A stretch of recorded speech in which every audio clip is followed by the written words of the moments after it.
Let's Yo, go. we supposed to have Andrew in now. No, I've already given my 2 cents in my spiel. See, you're not paying attention. That's what it is. You're not paying attention. What's up, you guys? Welcome to our Fearless Investing Podcast. I'm This is super. episode number, I don't know, probably about 32, 33. But we getting track of it now. So be prepared next time. Actually, I do know. Spit it out there. What it is. This is episode 24. It's not. According to your list that was done on Tuesday, on She last was up to week. 29. Okay, I think it was 24. I think it was 24. Well, we're going to get an official count by Thursday. Close the door.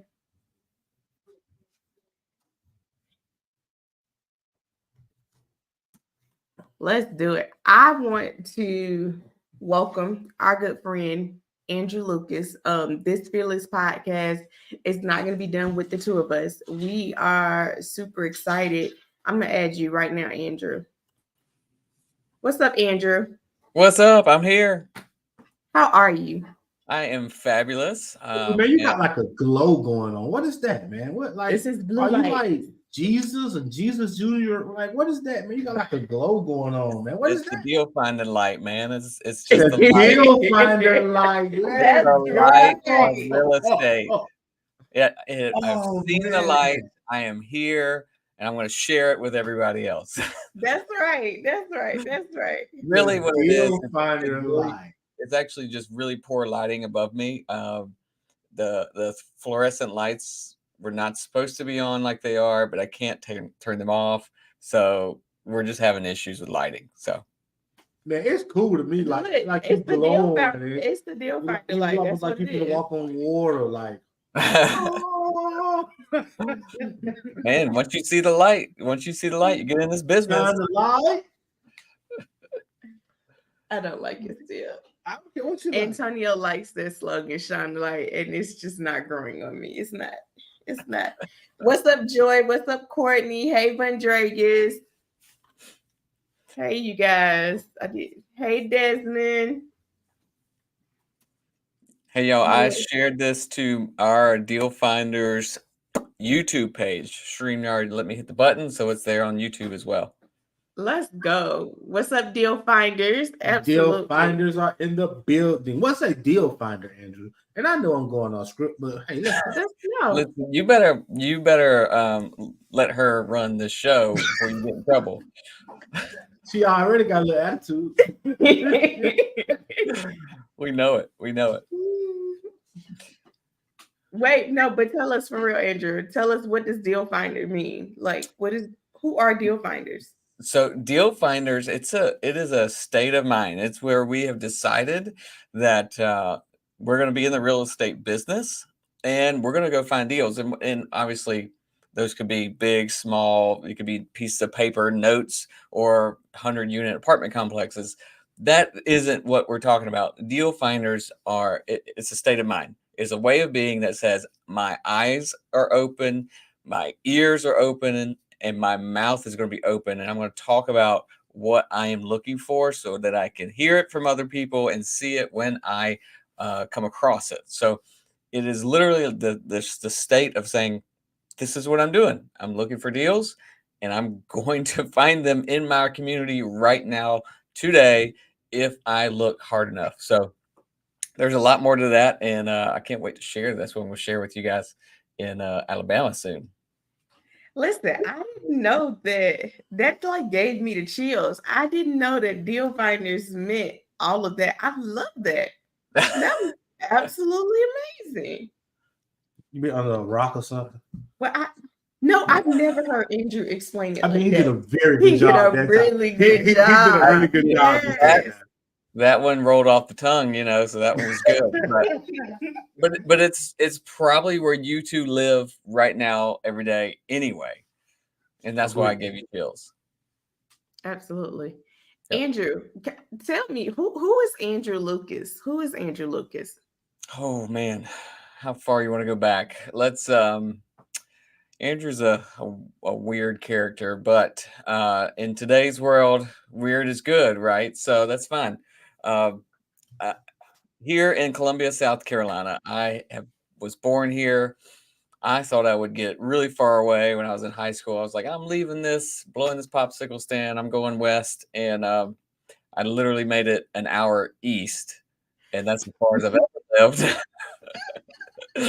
And so I've been here my whole life, and the entrepreneurial bug. I'll kind of skip all the young life stuff and get to the fact that as a middle child, maybe there's something to that. I just had the entrepreneurial bug early on, as far as like, and I've heard a lot of people selling candy in elementary school, right? Out of my book bag. Started doing that, renting out my little Game Boy. I didn't really care to play it. I had one, so I rented those things out on field trips and stuff. And that's just where I was going. I went to college here in Columbia. Thought I would be like an accountant, or it took economics, in which I still use it a lot today. But I was like, the thought of sitting at the desk being an accountant or a CPA or something, I vividly remember saying, this is not going to be fun. So I went to hospitality school, uh, worked in hotels, restaurants, graduated as and started managing hotels and building hotels. So I got into kind of the nuts and bolts of building big buildings, and that whole time, the entire time through high school and college, me and some of my friends, we were like trying to figure out what is that gig that's going to get us to, work on by ourselves and have our own business. So, man, went through owning vending machine routes, car wash, landscape companies, all these things that you could start with nothing, right? Very little money out of pocket. Ice machines, y'all seen those big ice machines? Uh, That was a good one, Andrew. I know that's not so bad actually, but went through all of these things trying to figure out how we're going to do this. And I remember paying rent to my landlord back then in college the last few years, and we were paying him like $750, which I was just like, this dude's getting rich, $750 a month. He's just loaded. He doesn't have to go to work. Now I know he was not making any money on that. I don't know how he was. He clearly he wasn't even paying taxes with that money, I don't think. But I thought that was the way to go. And so I graduated college. 2 months later, I bought a house. This was 2007. So Okay. different times. I went in and I didn't know what I was doing. There was no podcast. You guys weren't here helping people. I just went. I knew somebody from the hotel I was managing. They knew somebody in the mortgage business. So I just went over there, sat at his desk. I was like, I don't think I can buy a house. I have a roommate. He wants to help me. We'll do it together. And the guy was like, no, you qualify. You can get it all by yourself. And by the way, we've got this first time home buyer, and we're going to give you free $5,000. And I was like, okay. And made all the mistakes in the book. We could come back to this, but basically overpaid, didn't get any help from the agent because it was the other guy's agent. It was the seller's agent. Paid too much, didn't do enough inspections. All the things were wrong, but I was able to sign and walk away with about $350 from closing because of that home buyer credit. So Okay. again, got into my very first house with no money down, and had a roommate that was helping me with it. And that was kind of like, that's just where it started. And then I Sweet. got 4 houses. Let's go. All right. In the real estate world, what do you do now, Andrew? In the real estate world, so I'll give you the big picture, is we, again, started that in 2007. My wife and I, in 2015-ish, we had 2 kids and 1 on the way, and we had 4 rental houses. And it was awful because literally we were doing the changes. So Michelle and I were painting a house with oil-based paint, and she was 8 months pregnant, like about to pop. And we decided that no, we can't do this anymore. Like, us being this little landlord, doing it all ourselves, not making any money. It wasn't a business. It was just kind of by accident. We said we can't do that anymore. Either it's going to be a business and we're going to go all in, or we're going to sell these things and just focus, be 9 to 5 people, and just work, right? thankfully Michelle little bug run, and so we decided, and we read a couple books, got hired a couple coaches, and went from 4 units to 34 in 2 years. And at that point, Michelle was able to quit her job, and I was able to quit my job and start wholesaling. So 2018, we started wholesaling, and that's a whole new world today. But since then, now we have a real estate team, like a brokerage team, where we buy and sell retail transactions, all that. We have a flipping company business. That's really Michelle runs that. We still have what started as wholesaling, but now it's really just our marketing arm. It's the home buying business. And so that's run up by our team. And then, of course, we have Deal Finders. So Deal Finders is where we connect our local community. We teach people how to do this business, and then we help build other businesses as well. So I think that's all of it. Oh, wait, I forgot. Absolutely.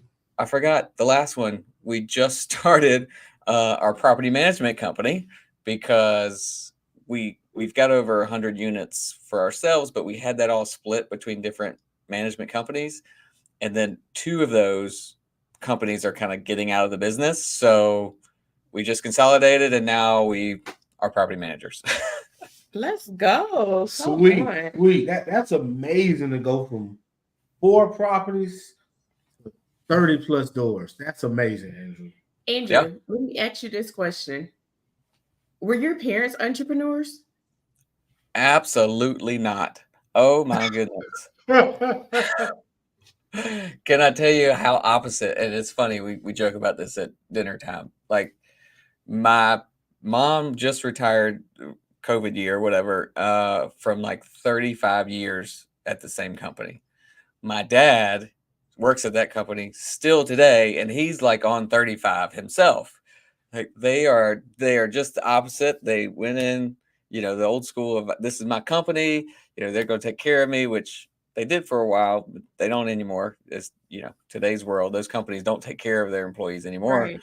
Right. But my parents are like, well, we're here now, might as well just stick it out.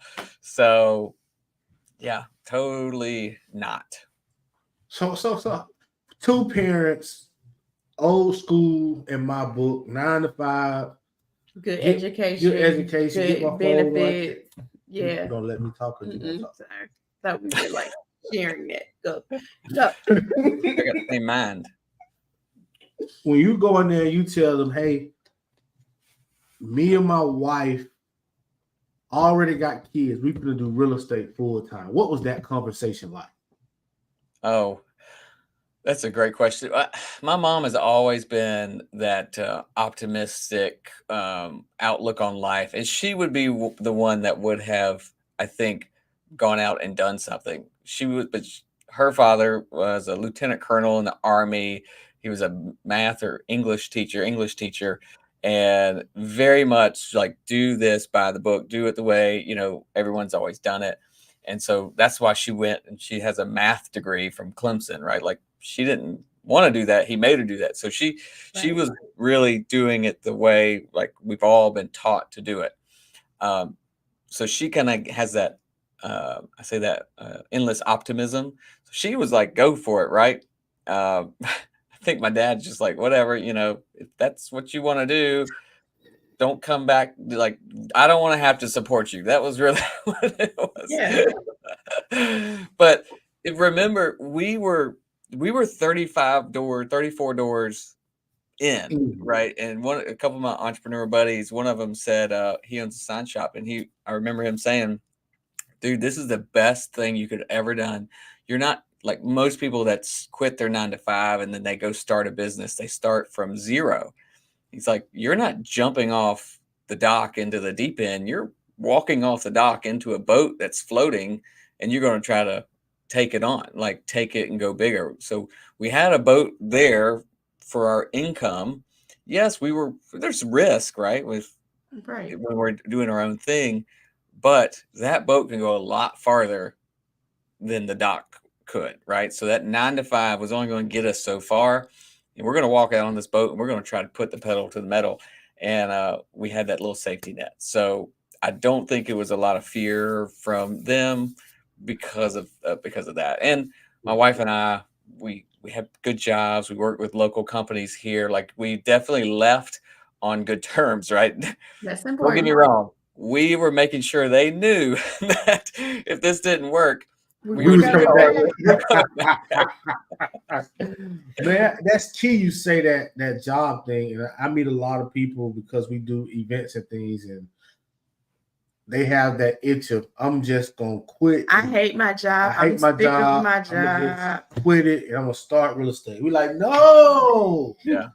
that's not. Don't do that. Like, let that job Lead you. fuel Yeah. your real estate, and once it gets to a place where you can stand on it, then you can go do it. But you got to keep that job for nothing. It ain't just that easy. Yeah, I'll tell you this one thing that might help their mindset a little bit. The reason I feel like most people don't like their job, right, is they don't feel like they're getting what they're worth. And as a manager, I used to have this conversation all the time where team members would come in and say, "Hey, you know what? I think I'm worth $50,000 salary, and they're on a 30 or 40, whatever." And I would have to tell them and just be completely honest, you're worth way more than $50,000 a year, right? Your worth is way beyond what we can pay you.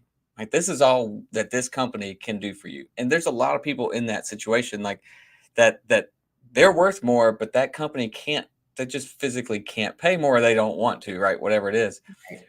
So they really want to get their value from that job. Well, what if the value could be earned not from just that salary coming in the bank, but what if there are other benefits? So I always say, if you have a 9-to-5 job and you want to get into real estate, the biggest benefit that job's going to give you is a W-2 and a stable income that the bank could look at and you can go borrow money from. Absolutely. So look at it that way. Hey, I might get 50 grand a year, but because I have this W-2, because I have a stable job, if I can go to the bank, I can get 150 to buy a house. Now that job feels a little bit better. Sweet. What's your thoughts on debt, Andrews? Like, did you go right into getting debt? Is it something that you build up to, or Are you totally against that? Yeah, yes. There's two ways to put this. I don't want any debt. One of our mutual mentors, Tom, likes to always say, it makes you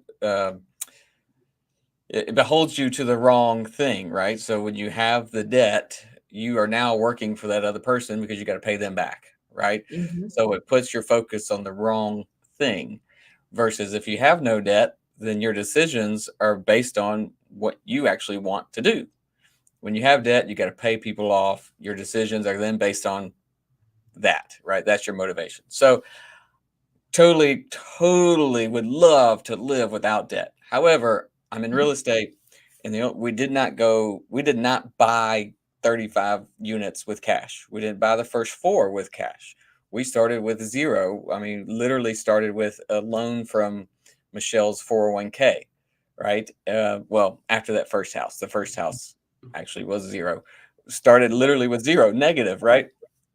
But that debt allows us to build a business. And if that debt can produce more than what it's costing us, then that business can survive and then pay us, right? So that's the way you have to look at it.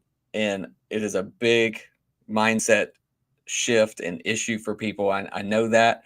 And at this point in our business and our life, Michelle and I and our family, we are looking to find ways to reduce the debt as a overall percentage on the business. So pre-COVID, I think we were probably like 70% LTV. Like we were buying all these things and heavily leveraging and doing the BRRRR process. We got all the equity back out. And then COVID hit and I was like, that's a little scary, right? So we are actively trying to get that down. I think we're down at like 52, 53%. Of course, appreciation has helped a lot. Yeah, So the values have gone up, but we're getting the debt down. We'd like it to be around like 40. So 40% debt, meaning we have 60% equity in the portfolio. So just to kind of flip the tide there, you know what I mean? absolutely. Yeah. I think that's important.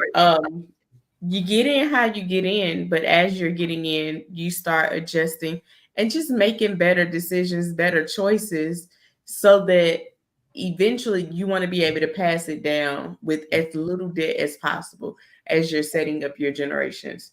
How many That's right. kids do you guys have now, Andrew? We have 3. 3. I don't Yep. know why I felt like you guys were tapping at 5. Nobody want 5 kids like you. Nobody wants that many. Nobody. Well, 3's enough. 3 is enough for us. 3 There- is enough. 3 is probably the perfect number, in my opinion. 3 is the perfect number. Go. What's the? I mean, just I ain't because I bothered. have Okay, 5, 3 okay, is the okay. perfect number. All right. Michelle, Yeah. is she more riskier than you, or who's the needle driver when it comes to risk between you two? She is absolutely not risky, and which is good because we probably would have risked everything at this point if we were both the same. We probably wouldn't have a house or car or nothing. So back when we first started, this is how it all started, and this is a conversation that you're really great about having couples work in the business, and we talk to people all the time. It's that communication. You have to talk together with husband and wife, no matter if they're both in the business or not. Because when we first started, I was doing all this on the side. Of course, we both had our W-2, but Michelle looked at me, and I remember it. I can see her face. She said, "I don't care what you do with this business, this real estate stuff." She said, "But don't touch my checking account. Don't touch our income." Meaning this business needs to be self-funded and you need to keep it over there. Keep that little boy business over there somewhere. Until, Right. until. And that was, when we were both working, raising kids, getting things started, paying debt and retirement, like that business of the household checking income, all that was going. And she's like, you don't touch this, then go do what you want to do, which was great. In the beginning, because it forced me to be creative with, the BRRRR, Right. like refinancing things, keeping the money in the business going. It did turn into a little bit of I would say hiccup, but it was like a big question mark, which we hired a coach to help us with, was when we were going to transition out of the W-2. Then we realized, well, we now need to live off of this business income, right? We need it to pay us. Right. Whereas the first few years, it just never left, kind of that sphere of the business. So that was a learning curve, and that's something that I think all entrepreneurs will have to deal with, right? Is, well, I need to make money, I need to survive. What does that look like? And in the last few years, we found profit first, which I know y'all have heard of that. So Yes. I always tell people, if I wish I'd had that back then, we would have started with that. But we are putting that into the businesses now. So Absolutely. All right. I want to travel back. What was your biggest fear on the first property? Like The first investment or the first the one first he bought? investment. Okay. So the first one that I bought, I knew it was going to be an investment. I bought it around campus, in between campus and the football stadium, where college students were kind of living, and I bought it. I knew that I wasn't going to live there forever. Again, I was in hospitality, managing hotels. Like, I actually thought I was leaving town. Again, I went an hour east. That's as far as I went. But I bought the property in the path of progress. I knew it would be a rental like that. But back then, my thought was, because in hospitality, retirement accounts weren't really a thing. They weren't provided. So that was going to be my retirement account. So I thought that the tenants would pay it off, and in 30 years, I'd have a little bit of a retirement in this property. That's where we bought those first 4. That was the mindset back then, was retirement type purchase.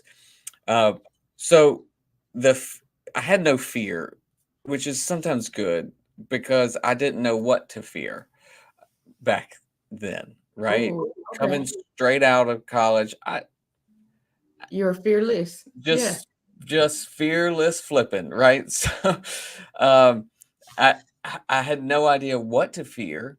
And that is sometimes a good thing, just to get people to take action.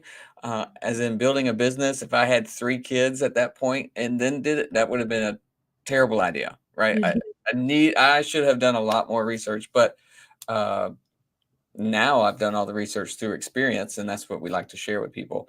But that first one, even though I made all the mistakes, even though my roommate and it was a 3-bedroom when we bought it. We wanted more room to, play beer pong or ping pong. There's ping pong in the back inside the house. Mhm. So we tore down a wall in between the kitchen and what was a bedroom and made a larger living dining room area, Party house. Come on. which is so stupid, right? But I didn't have any fear because, again, I had built hotels. So one of the guys who was on the team that built the hotel. I said, "Hey, come over, let's talk about this." And he helped me showed me how to do it. We cut the wall, we reframed it, we did sheetrock. All it cost me was a couple of cheeseburgers and a 6-pack with that guy. Like, it was just learning by doing, right? And but it was definitely the wrong thing to do. So, but going through that taught me that you can make mistakes and you can still make a good investment and make a good decision. And as that property continued to pay for itself, and I had when I moved out, like about a year later, we did put the wall back. When I left, I put the wall back and rented The wall a back. bedroom. You made your income limited. Then you get more Yeah. money for a 3-bedroom And versus a I know, it's so 2-bedroom. stupid, so stupid. So, but then I started getting money for the house, right? So made all these dumb moves, then started getting paid for, the rent was coming in at 3 bedrooms instead of 2, and realized that, what, this was actually not a bad idea, right? So Mhm. the house across the street came up. Take that back. It didn't come up. I went to that house because they had a plumbing issue, the house I owned, and I saw across the street that it was all grass was grown up. And I remembered when I lived there that it was an older dude, and I was like, he must have, passed or whatever. So I wrote a letter to the person that was on the tax record, and ended up buying the house across the street. Just, again, I didn't know what I was doing. There was no podcast to tell you what driving for dollars is, but that's what I did. I was Right. driving for dollars, sent him a letter. He called me a few months later, like, "You still want to buy it?" And I said, "Sure." And so we did. Sweet. Was that a better deal? Absolutely. Absolutely. So the first one I paid 85,000 across the street. A year, probably 2 years, 3 years later, I paid 25,000. They were not that much different. Wow. You know what? But that's what experience gets you. That's what education gets you. Where Go. I got something to say after that. you may have thought you were getting an amazing deal at 85 because it was no money out of pocket. Well, that's the thing. It was So exactly. it was an amazing deal. Yeah, it was. I overpaid, but whatever. I didn't put anything. I didn't take any money out of my pocket. I've Right. heard you mention this twice, and I want you to kind of expound on it a little bit. Do you have coaches, and what's your thoughts on mentors and coaches? Yes. So through every stage of our business, we've had the need and the desire for coaches to help us move faster. Going back to 2015, 16, when we had these 4 rental houses that we found through real estate agents, word of mouth, the driving for dollars, right? So we had those 4, but again, we weren't making any money with it. It was like, these are going to be long-term. I might have cleared $50 a year, right? It was not a business. It was retirement. Right. An agent, one of the agents that helped us there, gave me the book. I don't have it right here. It's called Hold. But gave me that book and said, "Hey, you know what? You should read this so that you can make money with these." I was like, "What do you mean make money?" Like, I didn't understand you can make money with rental houses today. You can. And so read that book, and that's where Michelle and I decided, you know what, this is possible. We could do this. And we knew, again, this stage in life with 2 kids and one on the way, that we knew that we weren't going to be taking this slow, long, drawn out process to learn Right. everything on our own, to make all the connections on our own, call and figure everything out without help, because we had full-time jobs and kids, right? So that first coach that we engaged with was somebody in our local community we met through a Bigger Pockets meetup, uh, and so hired him and said, "Hey, this is what we'd like to do. We would like to flip houses so we could buy rentals." And so he helped us flip houses. He helped us review them. He helped us find them off market. Taught us what wholesaling was. I had no idea. He helped us get contractors and gave us all the pieces to that, right, to help us flip houses. And then we were like getting all these rental houses. And about a year or so later, I said, you know what? We need to learn how to live off of this income, which we talked about earlier.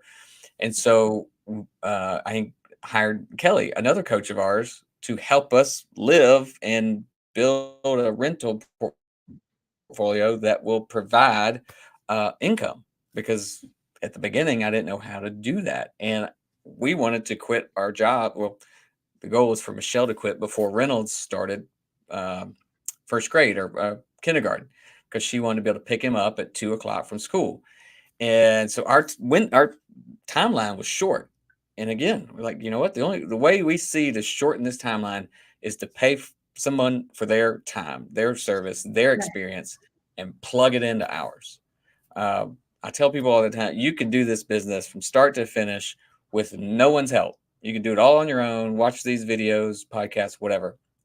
The only difference in doing that and hiring a coach is that the coach is going to give you their experience, expedite your learning because you don't Right. have to learn it yourself. And then they're going to connect you with the people that'll make it go faster and more efficient for you. Sweet. So Absolutely. we just to keep going. So we ended up hiring a coach to help to learn how to wholesale, right? Because I didn't know how to do that. At this point, like I was sold on coaches, right? Because 1, 2, 3 is to help with wholesale, right? You'll get a coach. You'll get a coach. You'll You'll get a get a coach. coach. Everybody gets a coach, but it is literally the cheat code to going faster. And you don't have to do it, but if you do want to go faster and you want to if you want to skip all of the mistakes, just Bingo. hire a coach. Yeah. Agree. Absolutely. Absolutely. I would say the connection part of coaching is one that's not talked about a lot, just because your coach has connections and relationships, like you just said, that can expedite whatever you're going through. Yeah. And just a small example is I was talking to one lady and she's trying to start a group home. And it was just in conversation, like, hey, me and my daughter trying to start a group home and we've hit a roadblock.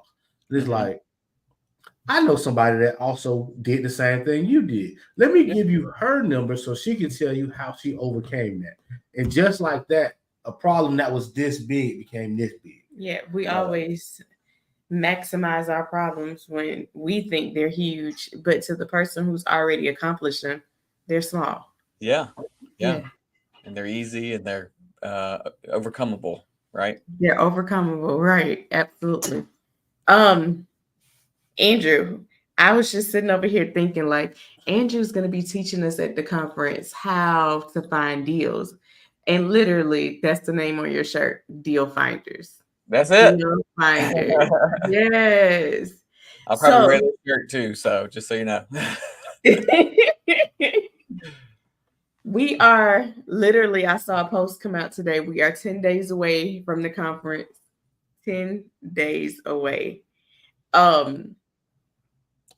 Before you go, Okay. give us a little snippet of what you're gonna be teaching us when you get to the conference, Andrew.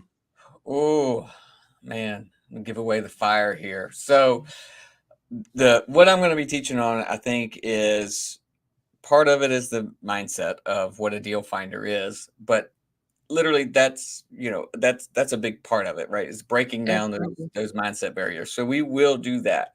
I'm going to help people see that and see that this is possible in your own backyard today. And with that, I will give some actionable steps. 1, 2, 3, where to go from that conference. Was it end on a Saturday afternoon? Yep.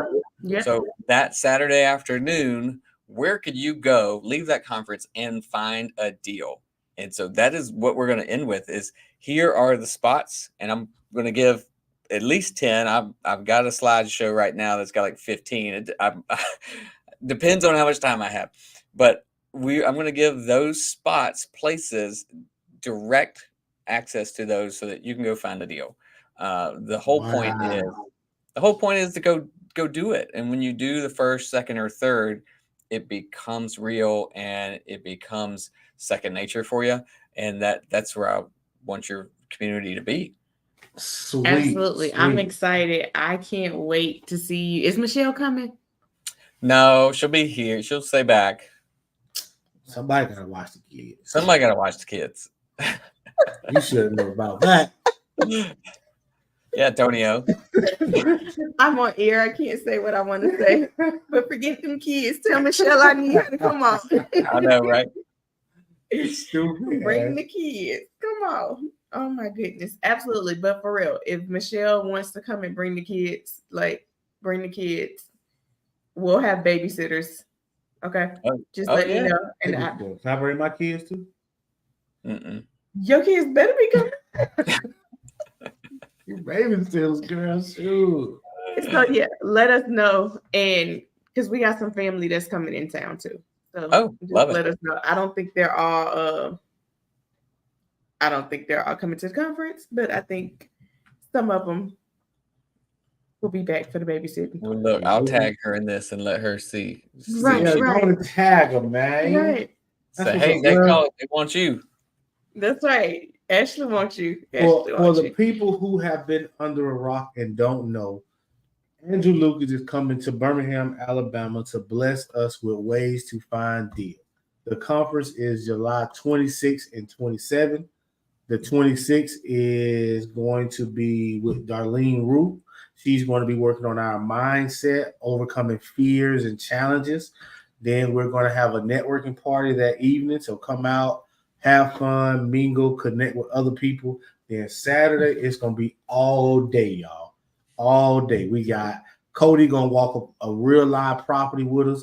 We got Andrew. He's going to be teaching us how to find deals in our backyard, not across the nation, but in Birmingham, Alabama. Yeah, That's and right. then wherever you are, being able to use that same process in wherever you are, because Andrew isn't in Alabama.